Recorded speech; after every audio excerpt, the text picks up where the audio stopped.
Hello and welcome to this evening's broadcast. I will be taking votes today on what everybody's favourite time is to tune in to try and get some data and help shape my activities going forwards. So when there's some more people around, I'll be asking for comments, suggesting good times, and please put your time zone region in the comments to help me with my calculations. In the meantime, let's talk about how conservatives typically bewail the loss of shame in American society, that with the medicalizing of various psychiatric or psychological conditions or dysfunctions, many Americans felt it was no longer considered acceptable to hold people responsible for their actions. If someone was overweight, shame was not an appropriate response because they had an illness. If they had a sex addiction, it was being described as an illness, etc., etc. Now, often arguments lie on a continuum and you can partially agree with something or strongly disagree with it any way you like. And I felt sometimes that I could understand why people might grieve the loss of shame as a tool of social shaping. But how interesting that Trumpian conservatives were so enthusiastic about opposing the diminution of shame as a social tool in American society, that they embraced the death of shame. And they allowed a president to take office, or they facilitated a president taking office who lied without shame, who assumed that very classic fascist posture of belittle the media and reduce accountability by shameless lying. Okay, Brian is telling me where he is in terms of time zone. If you have a vote for a particular time that you would favor the broadcast being on, Brian, let me know.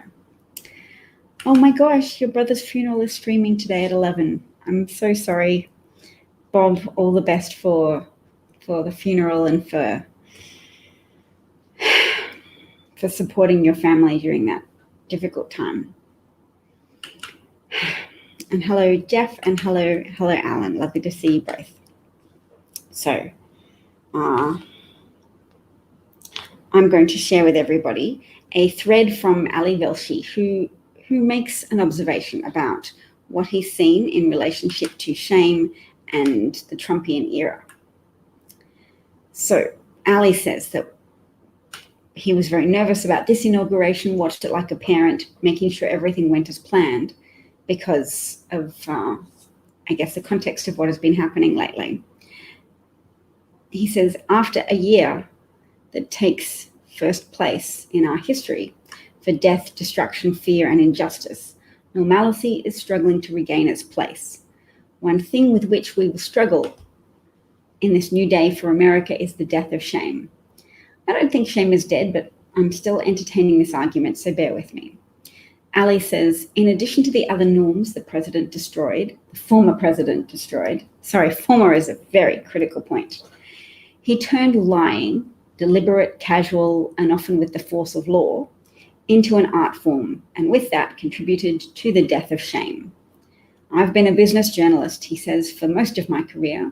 When I'd interview a CEO and they'd tell me something that wasn't true, I'd have the evidence that it wasn't true. It would make for an awkward moment. The CEOs tried to explain it away. Their people would offer clarifications, and maybe there'd be a statement, maybe even an apology. If the lie or any kind of wrongdoing pointed out by the press was significant, someone might resign, a red letter of sorts on their chest, a mark of shame. For some people, some liars, there's no shame now. One reason he hasn't had Trump officials or allies on his show for the last several months is that confronting them with the truth stopped mattering. When caught lying or distorting the facts, they lied more. To wear a letter, 2 red letters in the former president's case, both capitals for impeachment, it meant little to him. There was no contrition. He would explain it away as partisan or call it a hoax or a witch hunt. A source of shame once again somehow morphed into a badge of honor. The death of shame is the real catastrophe. If we as humans do not feel shame in doing something wrong or getting caught doing something wrong, what guardrails exist? When the powerful can't be embarrassed by the bad choices they make, people suffer, democracy erodes, institutions crumble, and lies proliferate. This time people died. If we allow what we've witnessed the past 4 years to go on, then shame on us all. So there you go. That was a thread from Ali, I think very important, and reflects something that I tried to indicate in a video I made for America 3 years ago now, in January the 26th, 2018, in which I said authoritarian leaders untether themselves from truth and therefore untether themselves from accountability. And once somebody is untethered from the collective soul of the people they represent, it clears a pathway to ever escalating inhumanity. And we've seen that with Trump, inhumanity towards the American public. We're seeing more evidence of that rollout because there wasn't even a plan for vaccine distribution. And we can see how people can get away with that to a degree, and that what Americans are yearning for now is consequences. So the first consequence has been Trump has been ousted from office. Right. That didn't stop his pattern of wrongdoing. It escalated the degree with which he whipped up his followers into a delusional fervor about the election being stolen from Trump, the great COVID mismanager, the great underminer of public health, and the great underminer of the economy as a consequence.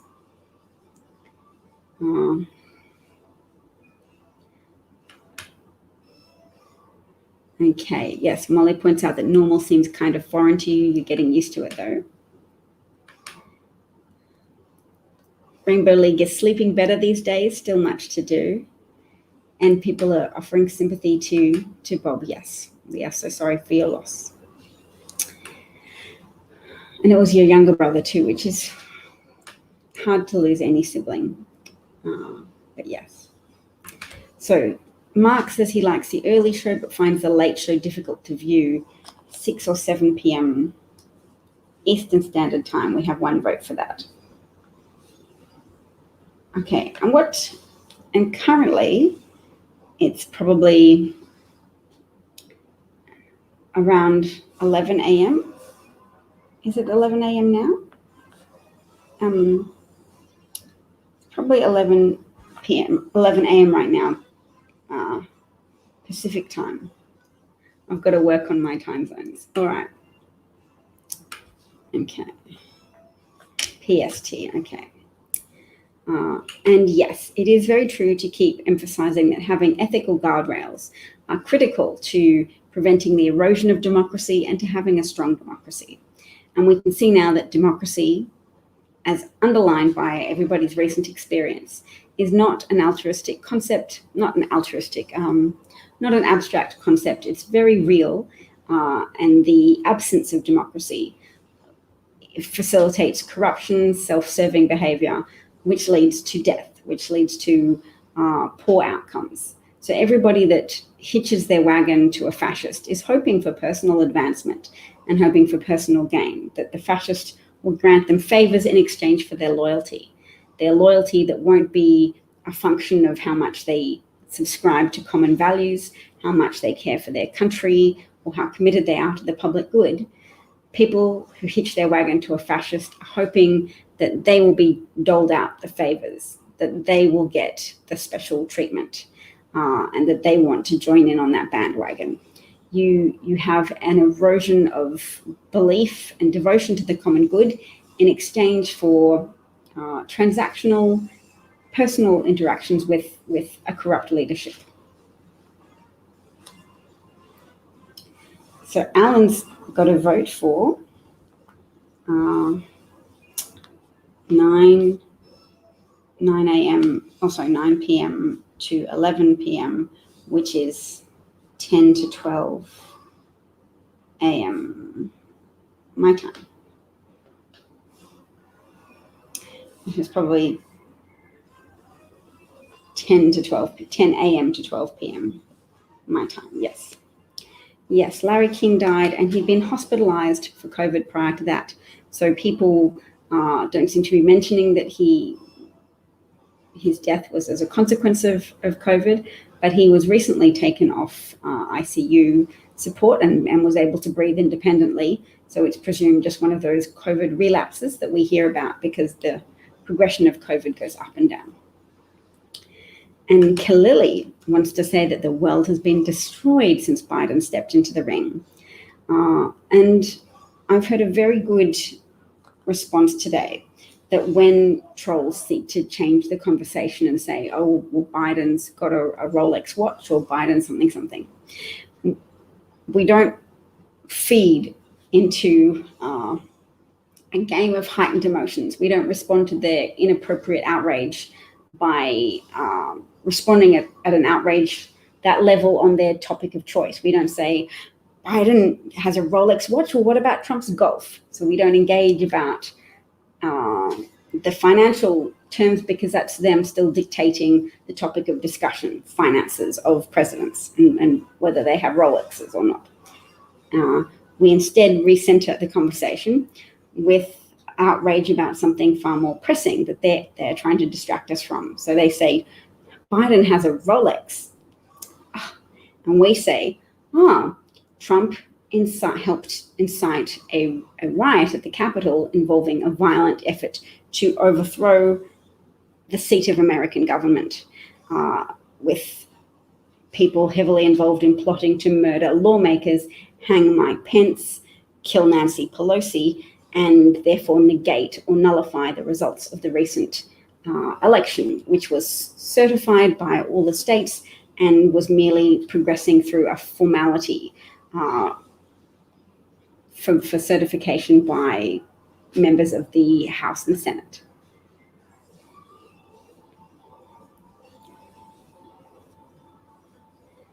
Trump is threatening any Republicans who support impeachment. Oh, and where did you hear that? Mark Turpin is wondering if domestic terrorism laws could be strengthened because he's got some concerns considering that anti-terrorism laws in the past have been used to erode civil liberties, I would imagine.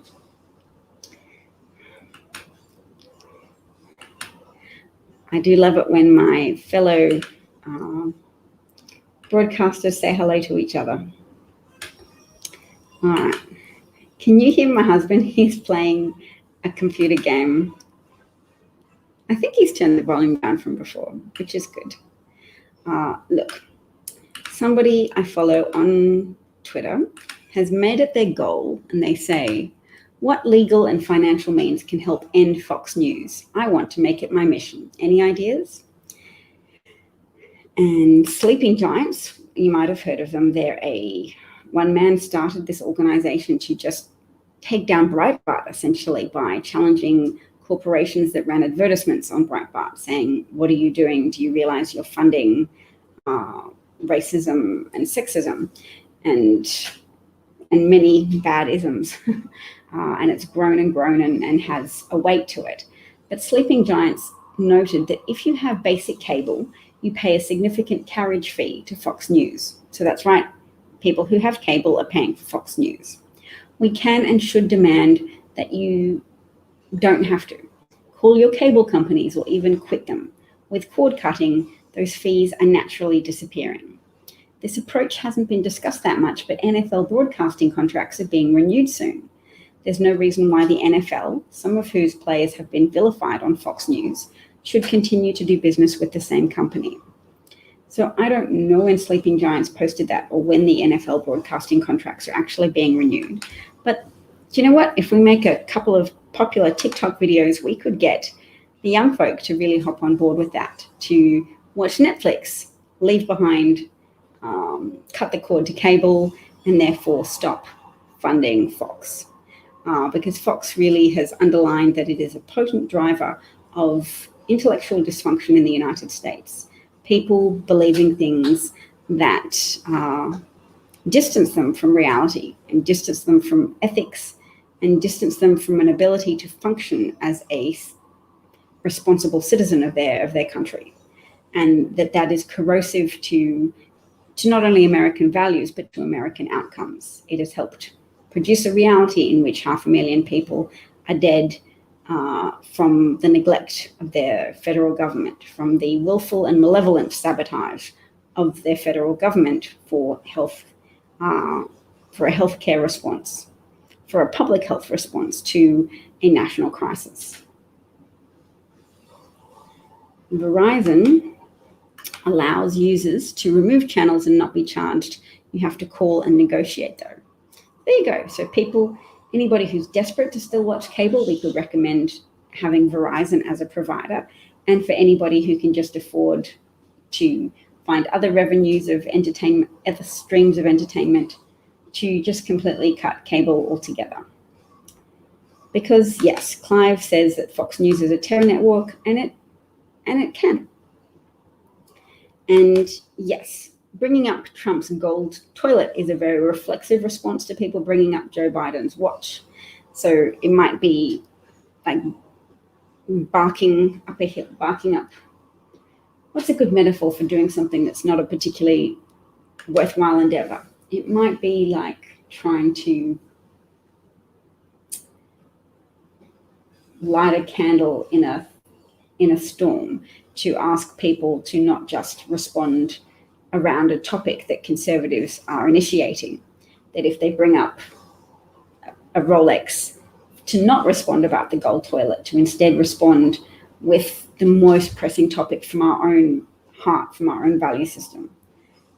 Because a recognition that all of their outrage is confected, that they're just doing it to dominate the conversation, to turn our valuable attention away from the pressing matters at hand, that there was an insurrection, that there was a plot, that details of it are being uncovered, and that when we pay attention, that motivates journalists to continue to pursue the topic and investigate further. And that we need that because we need that pressure on Republican legislators to proceed with either voting to convict Trump or at least having a crisis of conscience and not turning up to the vote, so that it's easier to get a 2/3 majority out of a smaller number of senators. And that's what we need Republicans to do, and it's not a guaranteed outcome. So we can't afford to get lost in debating Rolodexes versus gold toilets, because those topics and those data points are very peripheral to the topic of the insurrection. So I urge everybody to do that, to avoid peripheral topics, because that's what conservatives want. They want to diminish public attention. They want to dilute our attention. They want to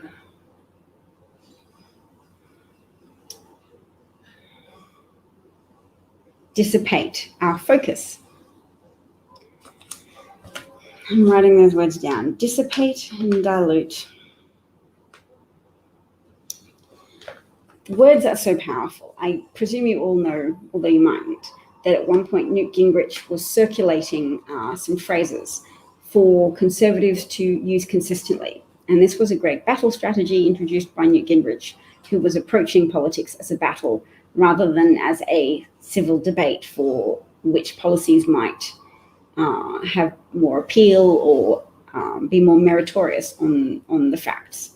Instead, Newt Gingrich made politics a power game in the United States, or rather cemented power strategies of politics, and found the effective technique of circulating linguistic techniques to reinforce certain messages. And I believe it was Newt Gingrich as well who said, don't humanize Democrats. So don't go to if you're a Republican, don't go to social functions with them. Don't participate in anything that would make Democrats seem human or like normal, reasonable people. We are going to go hard on vilifying Democrats as baby-eating communists, etc. So that's a strategy that has been wielded with a high degree of efficacy by Republicans for a number of decades now, but it was put on steroids by Trump, who abandoned a lot of the remaining norms of American politics by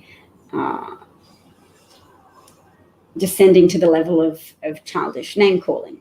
And that strategy was embraced by Republican voters who were primed to already view Democrats as less than human and as the enemy, as a domestic enemy, purely by virtue of being Democrats. Jeff cancelled cable and never missed it after getting a Roku. What's a Roku? So I'm going to also write down that thing about Verizon, which is that you can negotiate to not pay a fee for Fox, or you can not pay for certain channels. But that involves effort. So that's for some people who can be bothered. And other people, we're just going to promote streaming channels and say, Rupert Murdoch fears streaming channels. Do you know what Rupert Murdoch did in Australia? There was a Labor government, essentially the Democratic Party in Australia, and they were proposing to create high-speed internet access for all Australians, regardless of where they lived. They were going to have an infrastructure week and invest heavily in establishing a fast internet network. And Rupert Murdoch didn't want that because that was going to increase people's ability to download Netflix and stream from channels such as Netflix. And he wanted people to keep paying money to have cable and to have Fox. We have Fox Sports, I think. I don't even know what we have, but I know Rupert Murdoch owns some of it. Oh yeah, we definitely do have Fox Sports. There's like this meme going around the internet that says there's no Fox News in Australia. There's all manner of Rupert Murdoch owned things in Australia. He owns 70% of our print media. He is a kingmaker in Australia and he dominates the political landscape, even though most people are not necessarily aware of that. The switched on portion of the Australian electorate shakes their fist impotently at Rupert Murdoch and says, brr. And we have two former prime ministers now from across the aisle. So like a former Republican equivalent and a Democratic equivalent former prime minister, our equivalent of the president, saying there needs to be an investigation into Rupert Murdoch. There needs to be a royal commission, which is our highest level of investigation at a governmental level. So anyway, Rupert Murdoch desperately didn't want the Labor government to remain in power and deliver fast internet to all Australians. So he went all in promoting our Republican Party. He ran full page covers on his newspapers saying, vote this mob out. And he got his wishes. The Conservative Party won. Australians succumbed to the tidal wave of Rupert Murdoch propaganda. And then that Republican equivalent party decided to not pursue fast internet access for all Australians. So politics in Australia is very strongly shaped by Rupert Murdoch's desire to preserve cable profits in my country.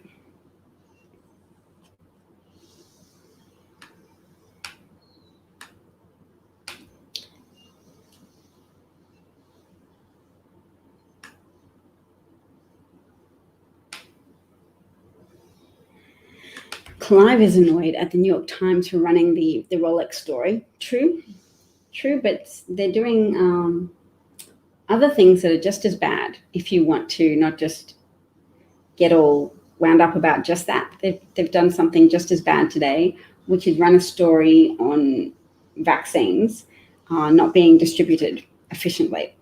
And they can't blame Trump because he's out of office. And they can't blame Biden because he's been in office for 48 hours. So instead they just say, for some reason, there's a problem with vaccine distribution and vaccines haven't been getting through to the hospitals and not as many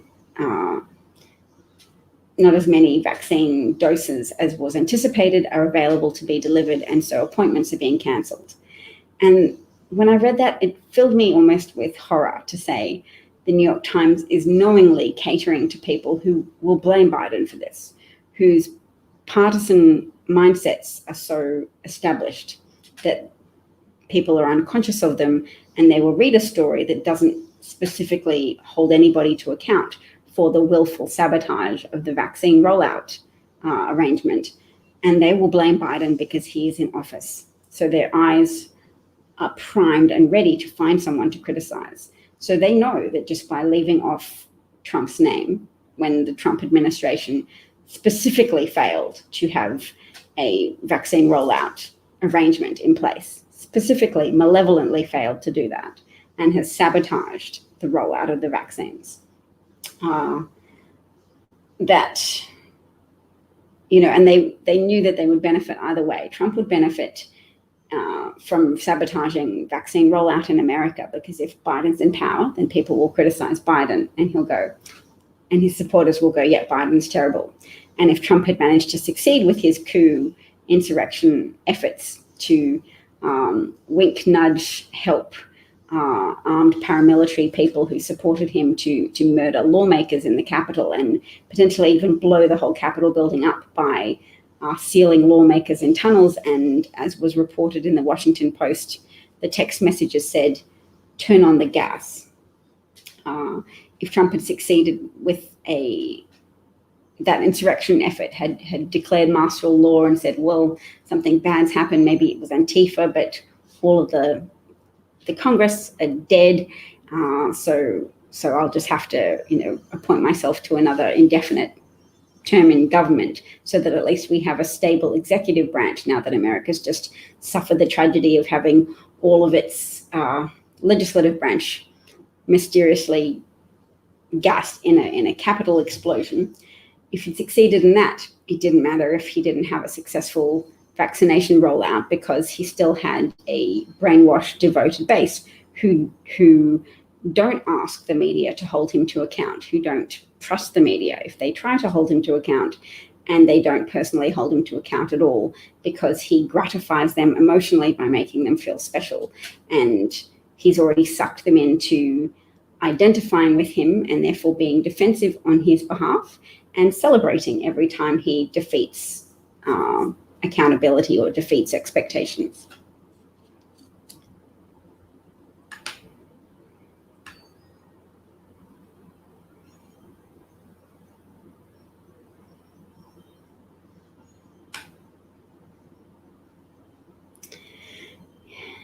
Yes, David, we can see your comments.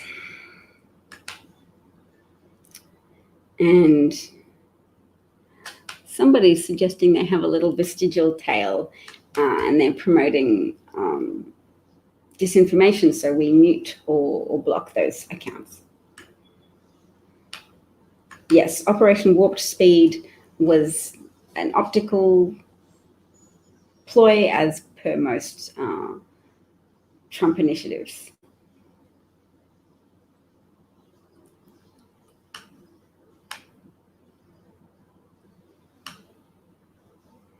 We do. The trolls are very active. I love your rejoinder, Jeff. So Boston Tea Party here is saying, good morning, congratulations, your team won. And Jeff points out that humanity won. Look, Boston Tea Party, we weren't hoping that you would lose because we want you to suffer. We want people to be better off. And we find it unfortunate that you and so many of your ilk were lost to reason and logic because you threw your emotional identity in with a man who you projected as being so wonderful, but is actually a very corrupt person who has caused the death of hundreds of thousands of Americans, as well as the erosion of environmental protections that it's exposed Americans to danger from corporations being encouraged to escalate pollutants in your air and water, as well as further endangering humanity from increases in temperature, which desperately require concerted, broad government intervention.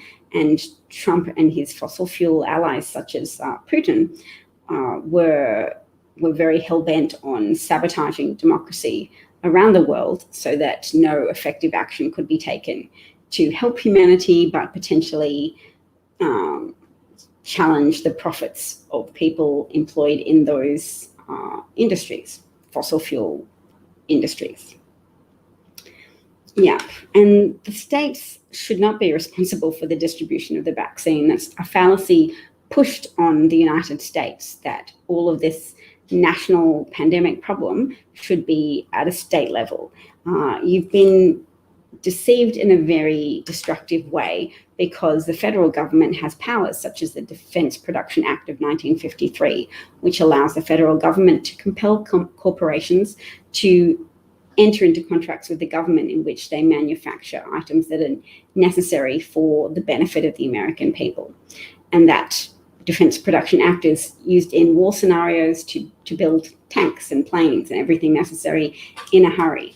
And in a pandemic situation, what you want built in a hurry is the masks and the protective equipment and the vaccination vials and the syringes and those type of things. And so you are tricked into thinking it's a state level problem because Donald Trump wants more people to die and then people to blame Democratic governors.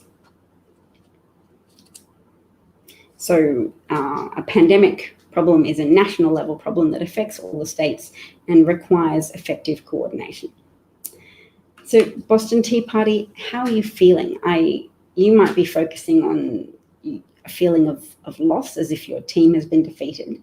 But with any luck, if you are seeing the consequences of those who felt the same way as you did previously, but even further, used to come here and be very scornful and derisive. If your scorn and derision hasn't lent itself into active violent sedition, then that's good. If you didn't go to the Capitol, then you're not expecting a knock on your door from the FBI. And it's to be hoped that seeing people be arrested has a corrective effect on the thoughts of people who are at least a little bit more reasonable.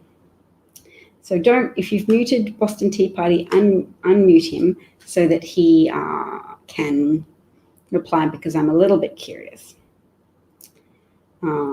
Wizard, the needs of people in a pandemic are desperate need for effective, efficient coordination. You need someone to ramp up the production of masks. You need someone to issue national mask mandates. So it's very unfortunate that you've been deceived in this way, and we hope for you that you soon latch on to some better news sources so you can stop laboring under that illusion that it's a state level problem.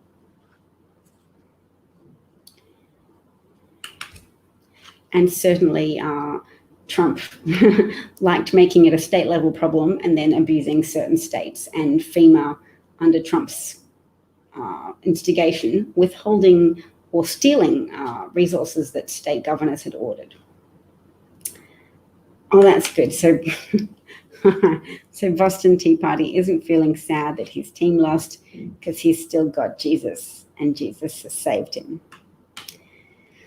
That's nice. That's nice that you've got Jesus as a consolation prize for having thrown your lot in with advocating for a traitor who incited violent insurrection and overthrow of American democracy and is responsible for murderous neglect that's killed 500,000 of your fellow citizens. And I hope everybody starts to notice that a lot of evangelical Christians have participated in supporting Trump in office and in perpetuating the deception that Christian dominionism is not something to be afraid of. Because Christian dominionism is something to be afraid of. People who seek to take over the reproductive choices of women, who seek to take over government without being legitimately elected, people who seek to participate in whitewashes of collusion with foreign governments, such as the government of Russia or Israel or Saudi Arabia. People who are willing to overlook that because they enjoy the advantage it gives them to cement minoritarian rule. Those people are inherently dangerous, and their worldview carries inherent dangers with it. When you say the party is over, Alan, are you referencing the Republican Party? Because I'm not counting it down and out entirely, but its fractures are very evident. And that is the good news. It's still the scary news, because one of the reasons for the fracture is that white nationalists are so emboldened that they want to start their own party, the Donald Trump Patriot Party. Yes, so this is back to my point of how best to counter some of the more potent avenues of brainwashing some Americans in a destructive direction that says the website to visit to learn how to put pressure on cable companies. There's a website called unfoxmycablebox.com, and that helps people find ways to negotiate with their cable providers to stop paying the service charge to Fox News. Because even if you never watch Fox News, you're funding their programming. So either just get cable out of your life altogether, or visit the website and call Verizon, etc. Alan's saying the Boston Tea Party is over. Wouldn't I want a Trump-centered party to weaken the Republican Party? There's advantages to weakening the Republican Party in that reduces the ability of Republicans to harm Americans by obstructing pro-social legislation, obstructing relief payments, etc. The type of things Republicans do, because they're very attached to the libertarian ideas that government is inherently bad and so shouldn't happen, that only private enterprise should be allowed to flourish and should be given copious public subsidies. But a Trump-centered party is still very dangerous, because Trump-centered voters don't just vote for Trump. Sometimes they don't even vote for Trump at all. They just riot. They take weapons to the Capitol. They've been doing that less. And I'm attributing that to the public nature of the arrests, that people are seeing the exposure of people who put their faith in Trump, that he would pardon them, that he would be with them in their march to the Capitol, that he would have already got the army on board, that the police would be with them. You could see the crowd started off maybe saying, hey, police, move out of our way. And when the police didn't move out of their way and just allow them to enter the Capitol, they grew violent, they chanted F the blue, and they attacked police officers angrily for daring to oppose them in their effort to overthrow the government in Trump's favor.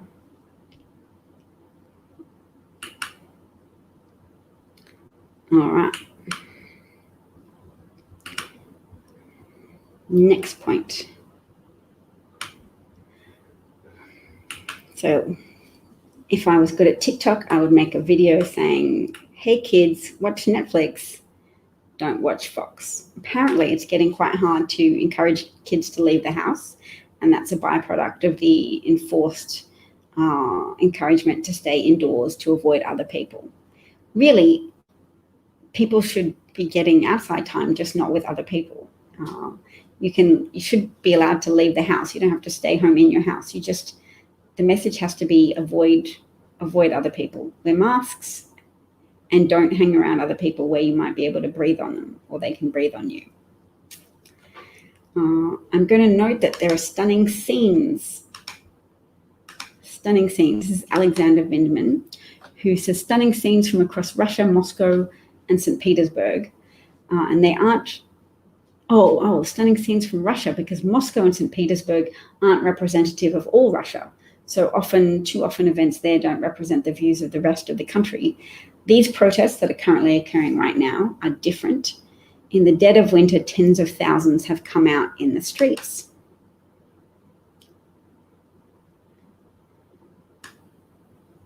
Navalny is a polarizing figure, apparently, says Alexander Vindman. His anti-corruption activism garners a lot of attention, but doesn't generate support for protests beyond his base. This isn't sufficient to precipitate a change in government behavior, but these protesters are reacting to government overreach. The attempted assassination and confinement of Navalny, because they've rearrested him once he returned to Russia, like, hello, you didn't succeed in murdering me before, so, now you're going to arrest me for my crime of failing to die when you tried to assassinate me. And that's prompting apparently some strong feelings. So Alexander Vindman says these protests seem to have legs. If Putin cracks down, which is his proclivity, he may rouse a movement so widespread that even his ruthlessly efficient security forces will find hard to control. And maybe Russia's feeling a tiny bit jealous of America, that America has managed to oust its tyrant. Sometimes Americans in government often used to fear the domino effect of communism, that if one country fell to communism or adopted communism, not all of them would describe it as falling, but I would. I don't like communism. Not that I don't like it, not that it's a preference. I acknowledge the destructive authoritarian potential of communism, which invariably follows the adoption of that system of government with mass murder, millions dead, re-education camps, etc. So I think the domino theory has sometimes been ridiculed, as if Americans were overly paranoid about communism, and that the CIA was often too willing to interfere very destructively in the politics of other countries and support coups in order to have governments that weren't communist, which is often decried as Western imperialism by people who like communists.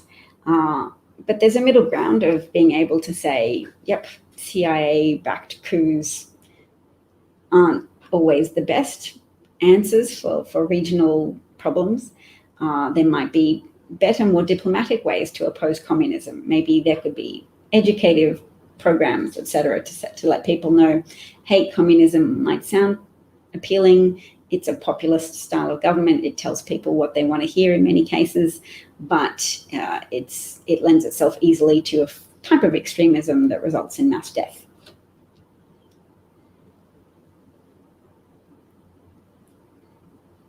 They do follow Trump as if he's Jim Jones, and he probably has a lot in common with Jim Jones. I think Jim Jones promised his followers the world as well, and cult leaders do often offer people a very comforting identity. And the paradise that Trump was offering implicitly to his supporters was a white demographic dominant group, where their privilege and their status as white people would be intact, and they wouldn't have to be shamed by historians and young people and politically correct people saying, you know what, we actually think it's a good idea to acknowledge the ongoing pervasive presence of racism and racist consequences in American society. Having a Trump third party is like having a small amount of cancer. Good point. Because, of course, we've all been learning about Hitler having a insurrection attempt in 1923 and being jailed for it, and then coming back 10 years later and managing to take over the government of Germany.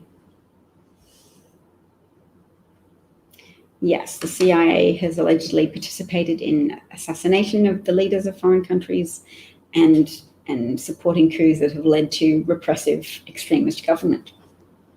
Exactly.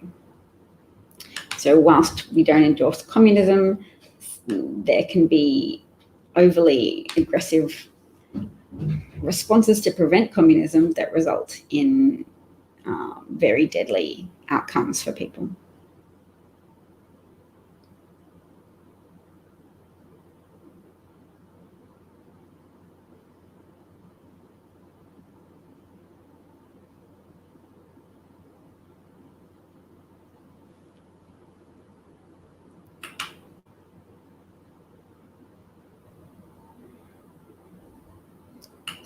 Wow.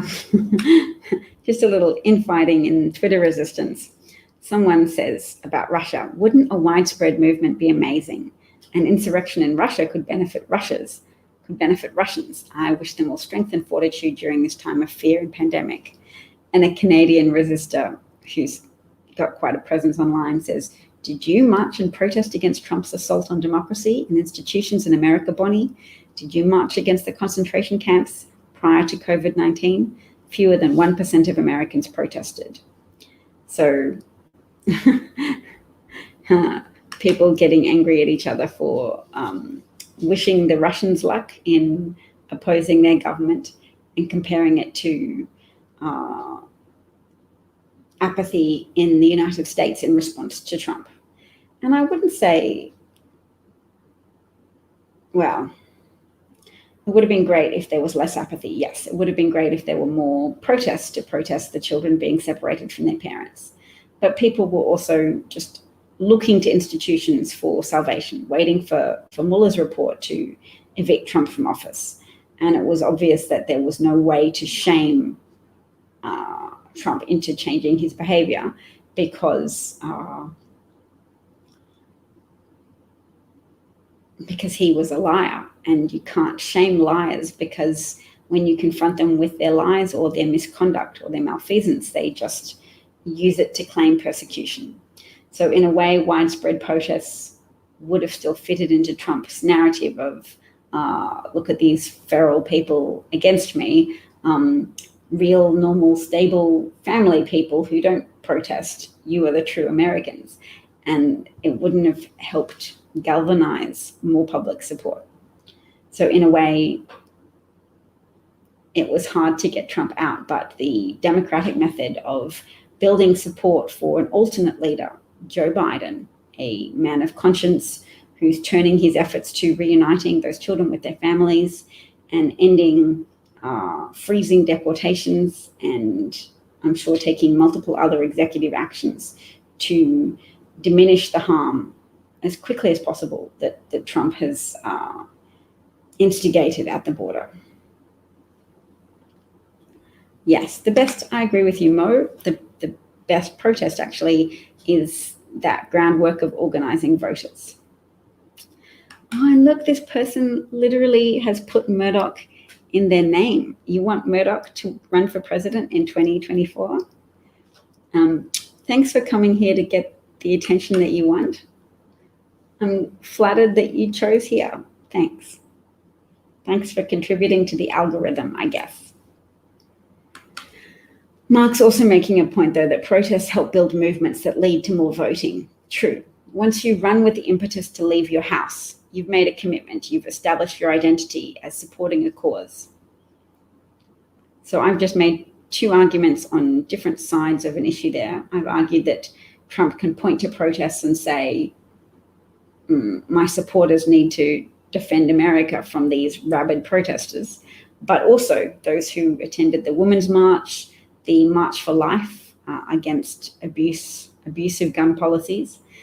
Those helped build infrastructure of community-based political forces that probably then also helped to drive out the vote.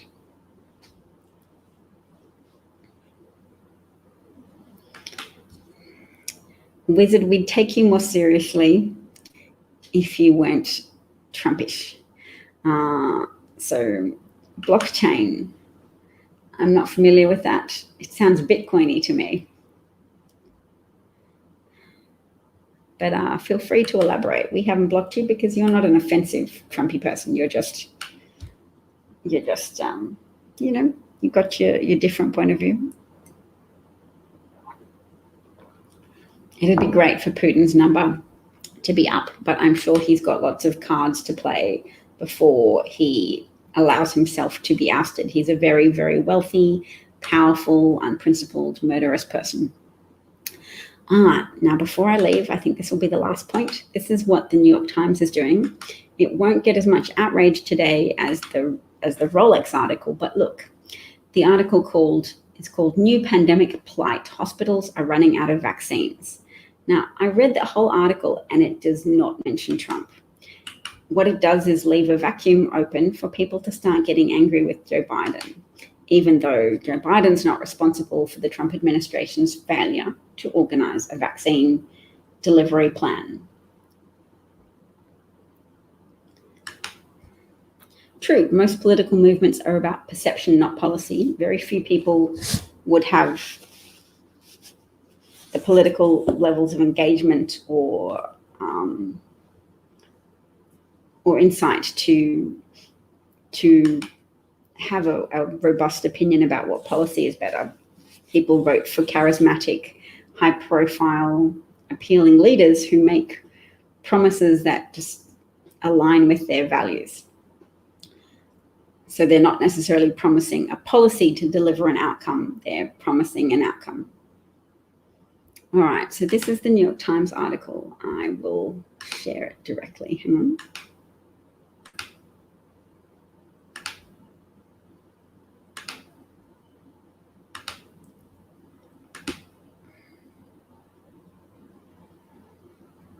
Oh, dang it.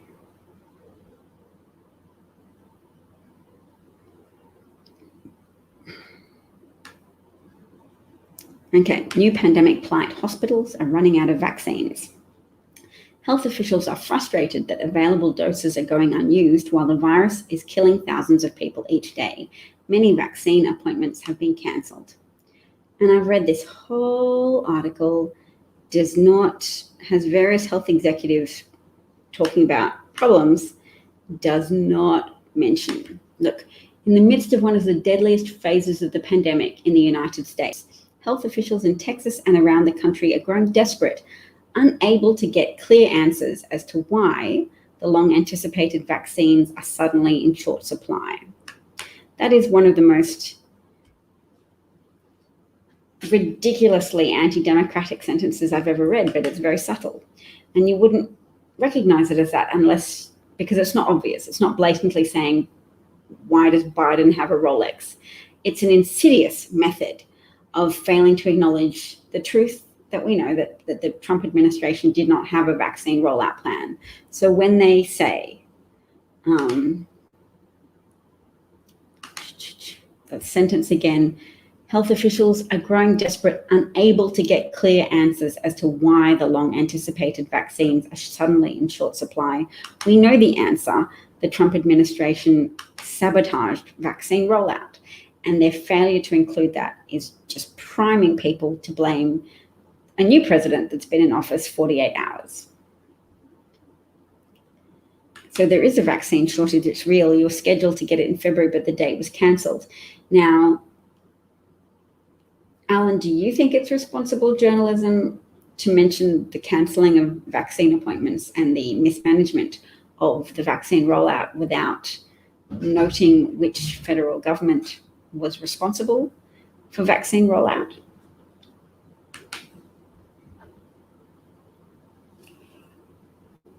You're not going to assign blame? Okay, because I am. I'm going to assign blame to the Trump administration. But I appreciate that it's not going to be clear to everyone and that there's going to be a void in public perception of who is to blame. I'm going to assign blame. Hospitals and states were anticipating that there were more supplies of the vaccine available. Turns out that Secretary Azar said, yep, we're going to release all the second doses, and then there weren't extra doses. So I don't like it when a major news platform starts to insidiously and purposely undermine the new administration. And there's no screaming red flags there. The red flags are only available to people who look at that very quizzically and say, hang on a second, is it true that there are no answers about what happened to vaccine rollout? Are there really no answers? Yes, if Republicans have shown us anything, it is that the message is the critical thing. True. All right, folks, I'm going to go to sleep, and I thank you so much for your time and participation.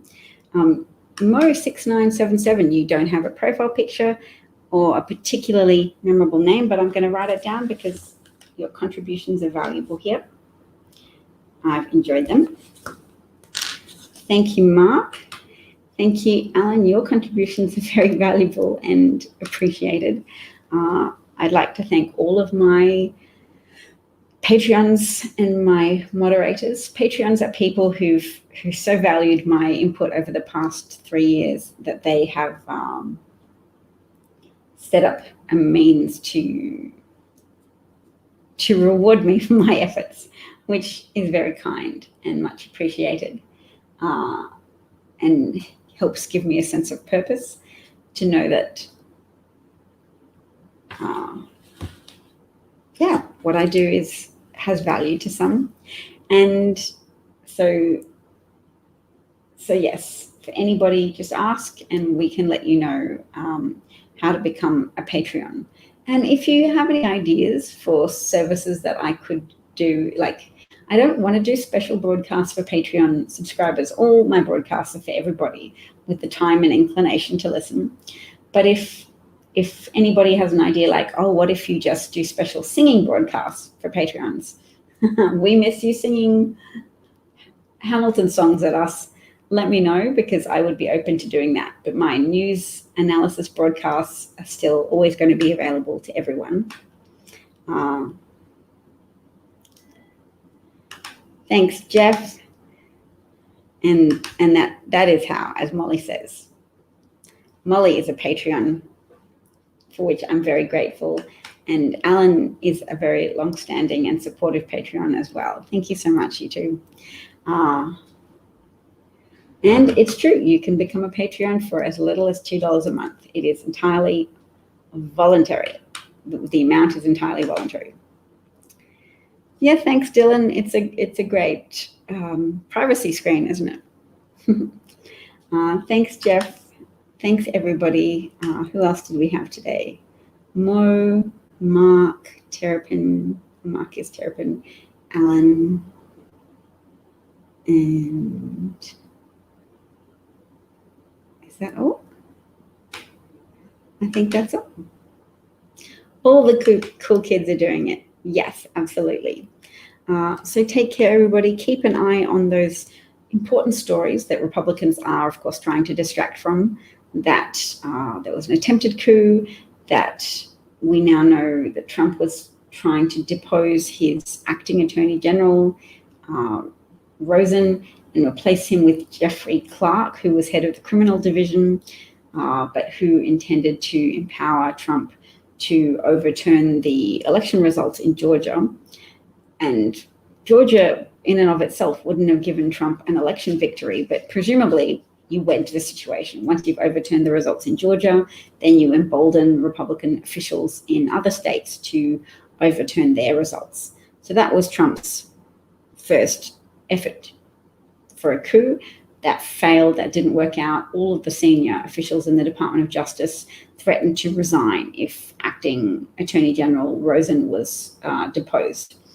So then Trump returned to the plan of exploiting the delusional levels of love and devotion of his most fervent supporters, and including his supporters in paramilitary groups, and that they were, once one of them was inside the Capitol building, they texted inside to someone, and the FBI's charging documents show that the response was, well, let's check out what the response was.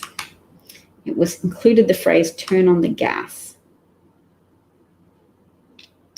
They were going to make citizens' arrests of the lawmakers they perceived to be treasonous.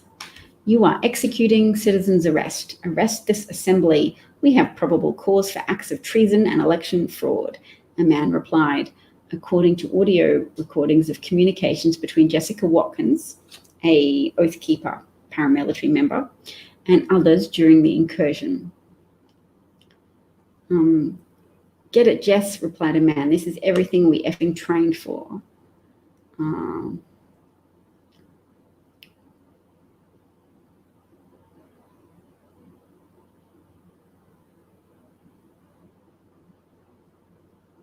Okay, yeah, I found it, and I might share it with you guys just so you can see.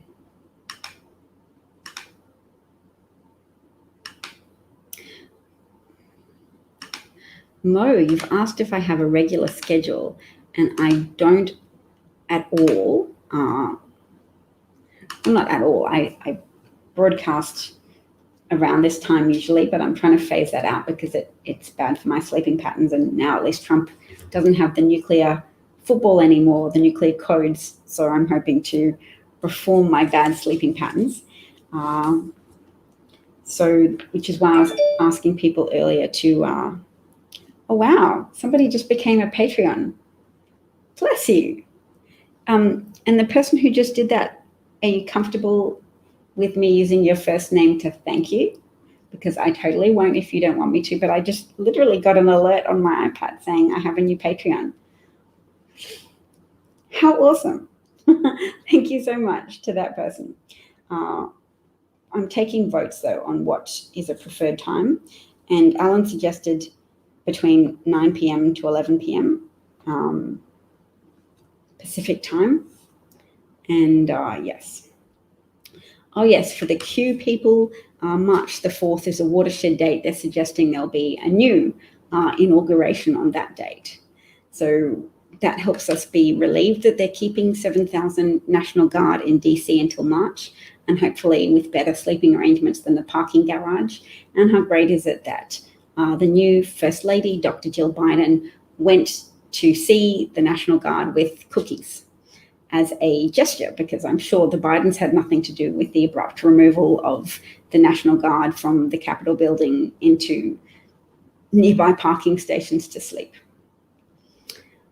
Why until March? They just like to pick dates, I think. It's just a new goalpost of saying, okay, we said Biden wouldn't be inaugurated, and he was, so that's okay because that was a fake inauguration. The real inauguration of Trump for his second term will take place on blah, blah, this March date.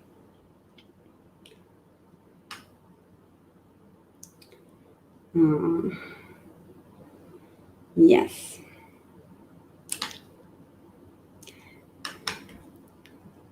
Some of my Patreons are so super jealous that I'm scared to say, not jealous, so super generous that I'm scared to say how generous they are in case it upsets their wives.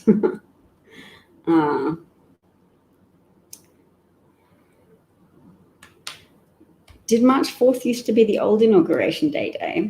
Also, they're saying they're being constitutional loyalists, the Q folk. Interesting. All right.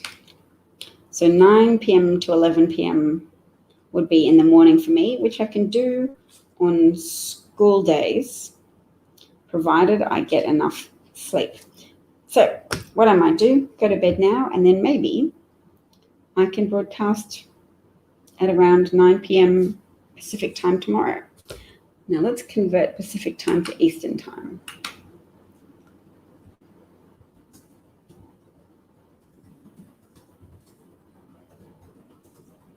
Is the time difference.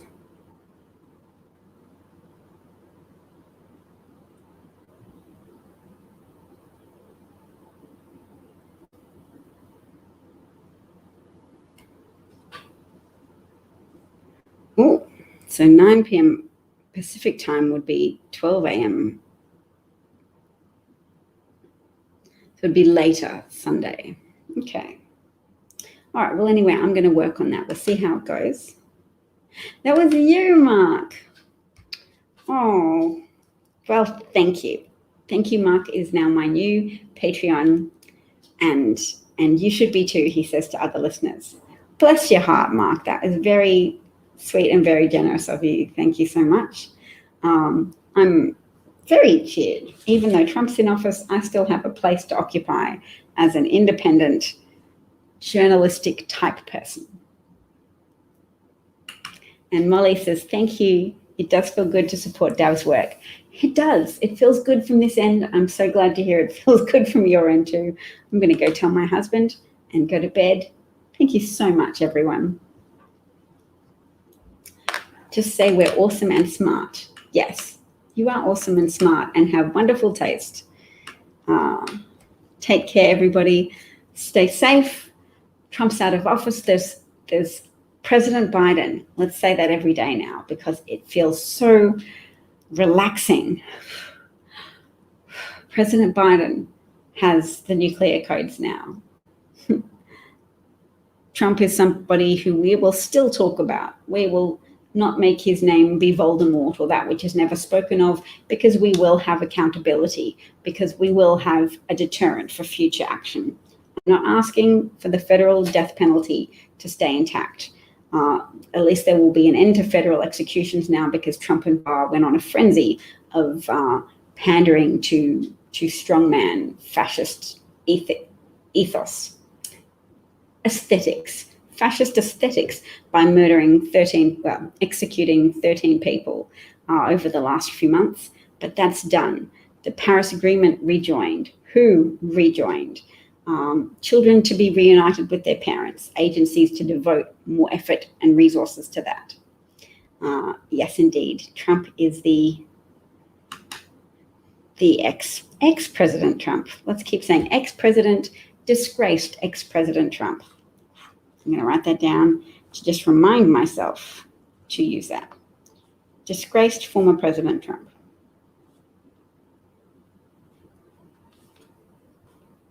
Because his brand has been tarnished, but we're not going to allow for a diminution of the seriousness of his incitement to overthrow the government, not on our watch anyway. And history is a cumulative total of all of our thoughts and actions. So our attention has power and purpose. We're here to help reinforce good strategies and good systems for redeeming the soul of America, restoring the soul of America and the world, because lots of nations were taking bad inspiration from Trump to become more unrepentant liars, to double down on lies, because that might help them get away with it once it became obvious that you could work the refs, that you could push the media into a obedient, compliant form of just reporting on two different versions of reality rather than adequately calling one out as being a pot of lies. Hammerstrand's there on Twitch. Hi, Hammerstrand. Lovely to see you. Here for the comments is enjoying disgraced former President Trump. Twice impeached President Trump. True. Also a good one. I like disgraced because it's even better. Well, it's got a lot of color to it, but twice impeached is also accurate. So thanks so much, everybody. See you later. And I look forward to seeing you again in another broadcast. Bye.